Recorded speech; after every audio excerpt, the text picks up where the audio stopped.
Mukhang medyo mabigat itong ino-offer ng Blackwater dito sa Magnolia Chicken Templados at ang tanong na lamang ay kung tatanggapin nila ito.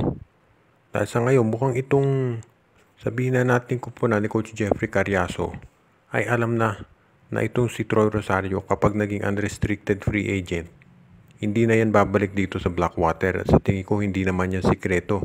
Alam na ng lahat na ganyan nga ang mangyayari. So ang tanong dito ay kung ano ang gagawin ng Blackwater. Mukhang ang gagawin nila ay ite-trade itong si Troy Rosario bago pa magkaroon ng expiration nitong kanyang kontrata. Dahil syempre ayaw ng Blackwater na basta na lang umalis to nang walang kapalit. So ite-trade nila to dito sa Magnolia Chicken Templados na alam nila ay naghahanap ng isang big man na may tira sa labas. At dahil hindi na makukuha ng Magnolia itong sabihin na natin, si Arvin Tolentino para dito sa kanilang lineup dahil ibibigay ito sa Hinebra, si Troy Rosario i-offer ng Blackwater. Ngayon, kung ikaw Magnolia, bakit mo tatanggapin si Troy Rosario gayong alam mong mag-e-expire yung kontrata niya? Well, kasi baka meron makuhang offer si Troy Rosario mula dito sa Korea. So kapag nakuha ni Rosario yung offer na yan, baka hindi na pumirma sa Magnolia. Or baka makuha ng San Miguel. Alam natin, gusto ng SMB yan.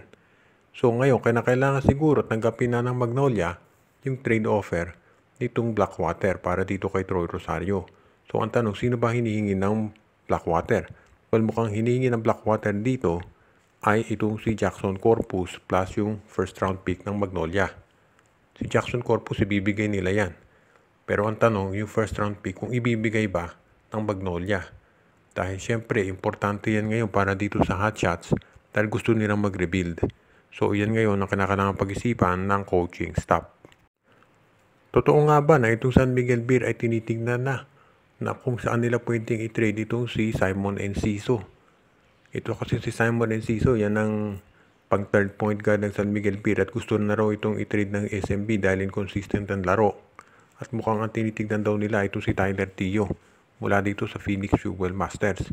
Si Tyler Tio, balita dati dyan ay gusto na raw nitong umalis sa Phoenix pati na si Jason Perkins at gusto maglaro sa mga teams na nagko-compete sa playoffs.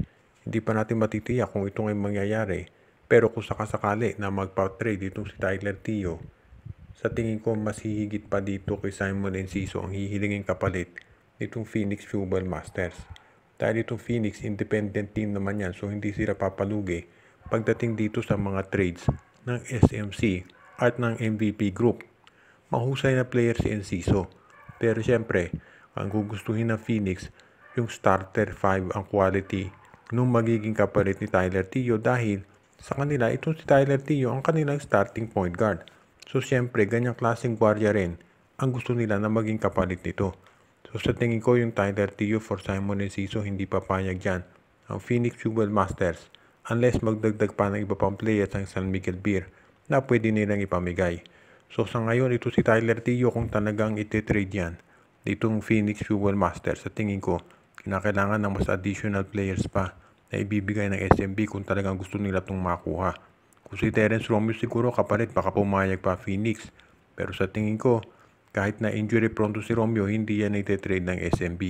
So abangan natin kung saan mapupunta ito si Tyler Tio at ang SMB kung tatanggi ang Phoenix sa trade na to, kung saan team pa nila dadalhin ito si Enciso.